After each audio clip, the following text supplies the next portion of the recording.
these boys weren't criminals. They didn't have records. And, for something like this to happen to the boys and to the school, of course, it was a big loss at the time.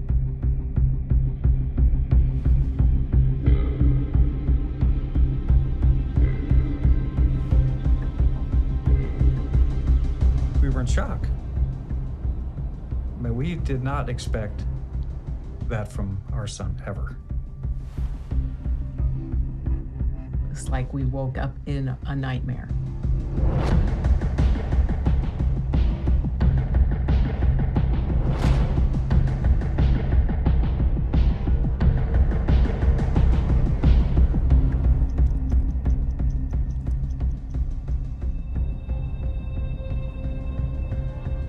Everything in our family was geared towards our kids to be successful.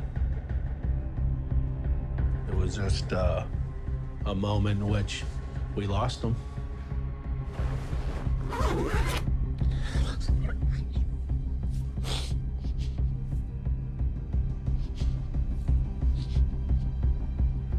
Sorry.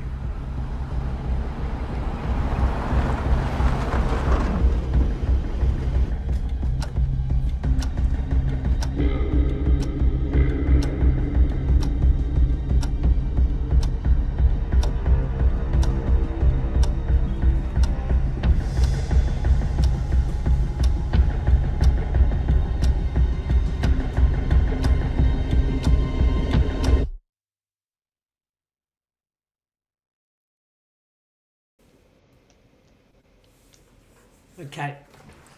So for those who haven't seen the movie, this is the true story of a bunch of college students who robbed their college library of a very, very precious book. Yeah.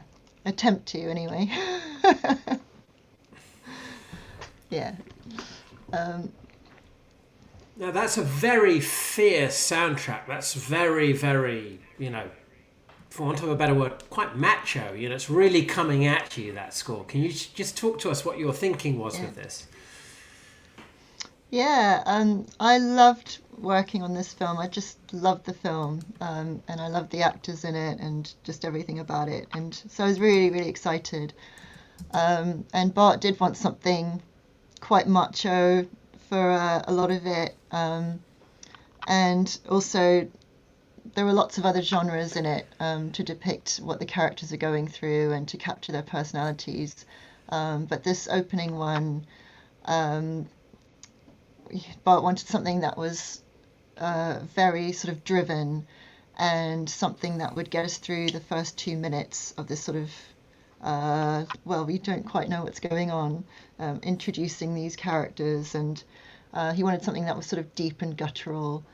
And I just came up with the sort of the banging drum and the grinding cello. I always loved using a cello.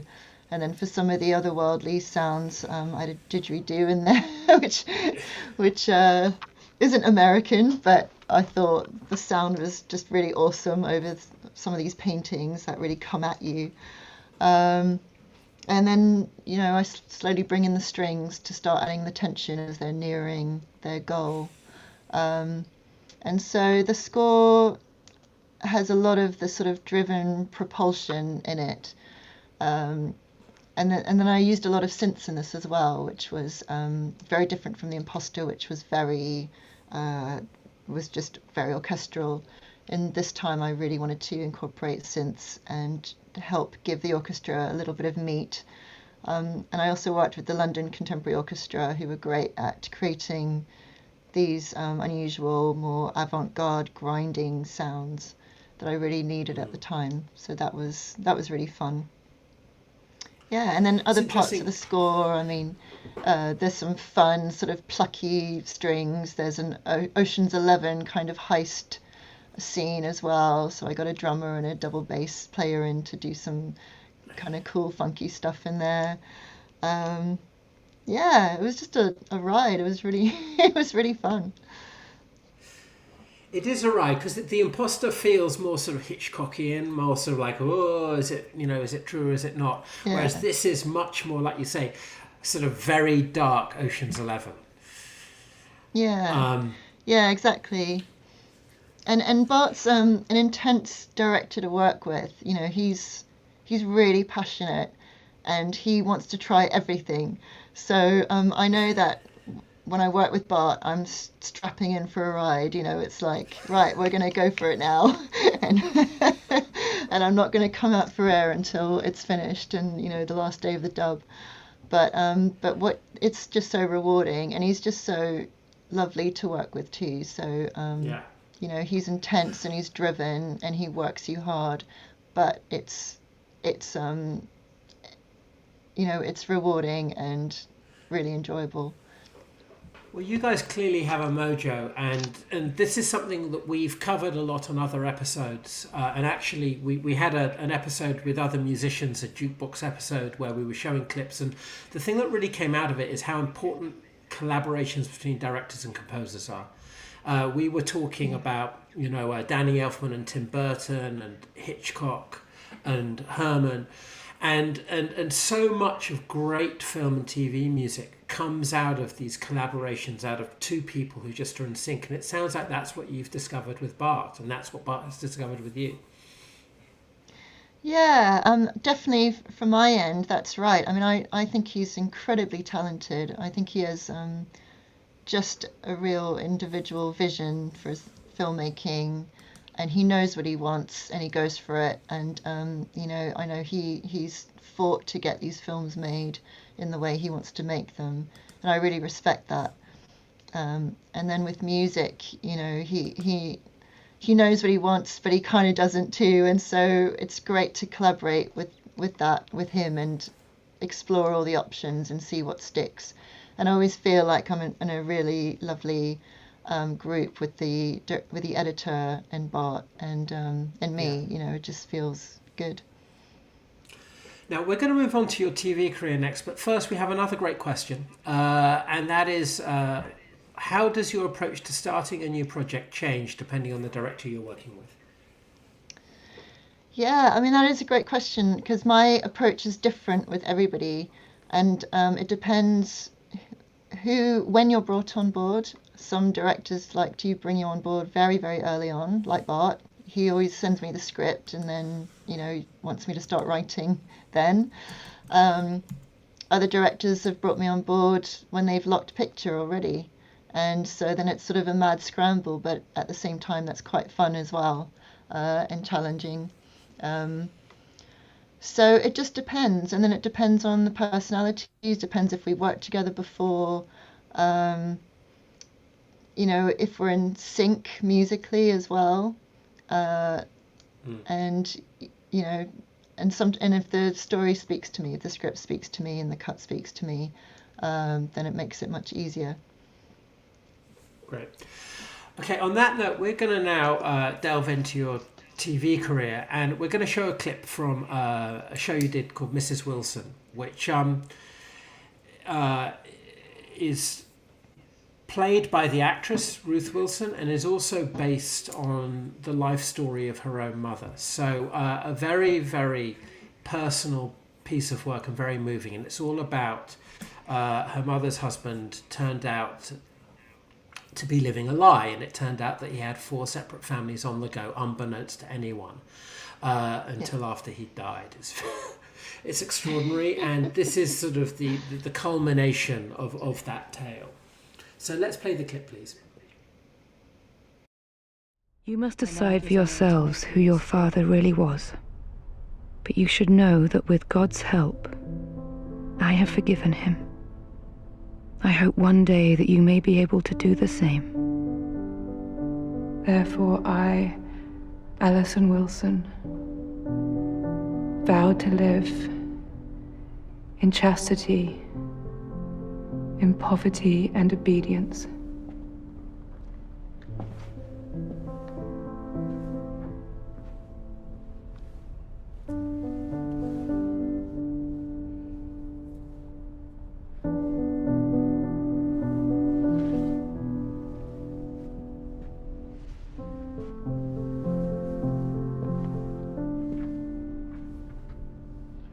The body of Christ.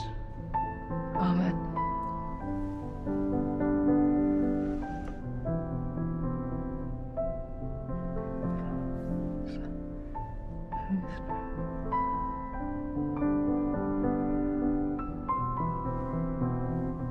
This is the true story of our life.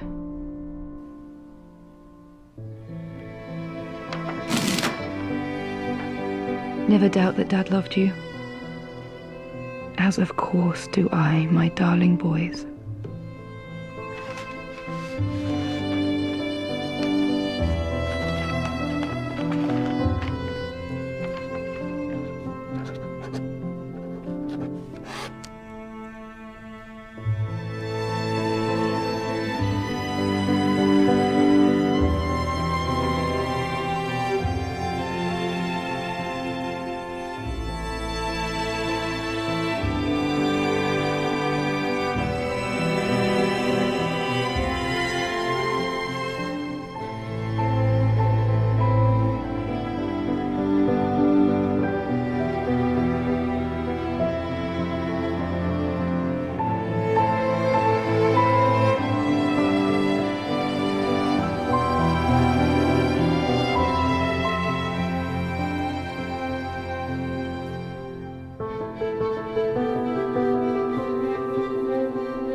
Okay. So this seems to kind of, although it's drama, it seems to sort of bridge your documentary background with pure drama. Yeah, funnily enough, it was my first pure drama, and yet based on a true story. They seem to follow me around. And also a story about deceit, like much of the other work of yours we've seen, but yeah. much more emotion. You know, it's very moving, this music. It's very powerful. Yeah, the director, Richard Laxton, wanted something very moving and very emotional. And it's, you know, it's about this woman whose whole world is just falling apart, little by little, as she discovers more and more about her husband's lies. So the story picks up just after he's died. And then she just finds out, you know, that he's got other families. And they just start coming out of the woodwork, and they don't know about each other. He was also a spy, and a writer, a novelist. So the music just had to kind of follow her narrative, and we had to have this feeling that she's breaking apart, and at the end, gaining some strength. She's given up on men, and she's finding solace in the church, and she's found God, and she's making peace with her past, and she's got these two wonderful boys who are supportive of her, and so that final piece is just sort of a show of strength, but with a little bit of tinge of bittersweetness in it. And and it builds as we see the family growing, and they've all come together now. What sort of note, because Ruth Wilson was a producer on this, and it's a story that's so not only personal to her, but it's also about who she is. It's like what made her who she is. What sort of notes did you get from her? Because in a show, you know, as we all know, the reason we do this show, music is so powerful and so emotional, and it's kind of, you know, when you're making notes on music, it's not like you're making notes on, you know, the sound recording or the font that the titles are used in. It's emotional notes. I'm just interested to know what sort of notes she gave you on this. She went through the director, really. So I really dealt with Richard. I know that she was giving notes, but I don't know whose notes were whose. So, as you know, Ollie, we get notes from lots of people. Lots of notes. And sometimes you know who's giving the note, and other times you're not. But I think she was broadly happy with how it was going, and so the notes from Richard and I imagine from her were just to keep it emotional, but not to wallow in it. So the big note was not to constantly be wallowing in it. Otherwise, you would just be sort of completely depressed by the end of the season. So there were moments of light, as well as moments of darkness. And that was it really. Okay, so you've been doing British TV, and you've done a lot of British TV, but you also have started doing American TV. And I'd like to show now a clip from a show you did last year, which was incredibly well received critically and won Emmys, and that is The Dropout. So let's show that, and then we'll have a chat about that, the difference between British and American TV.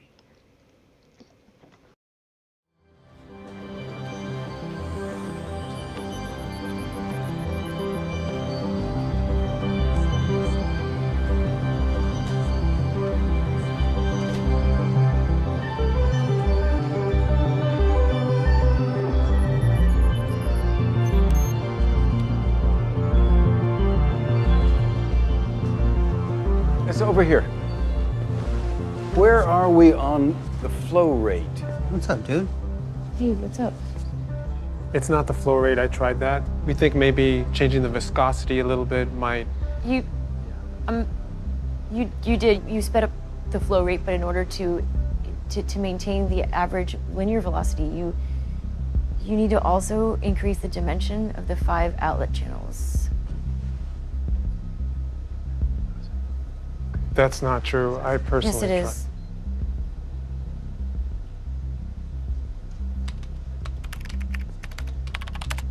it is. Yes, it is. Mm-hmm. She's one of my freshmen.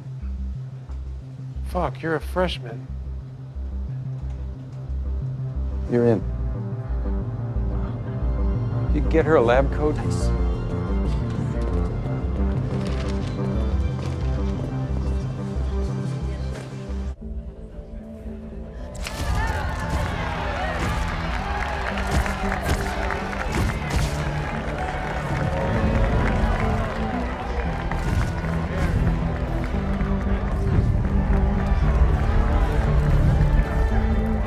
What can you tell me about her?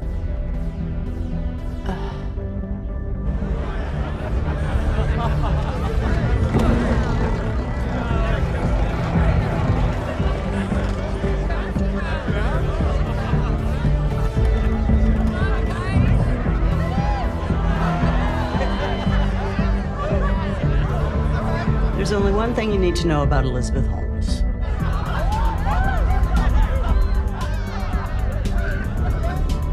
She's a fraud, Richard.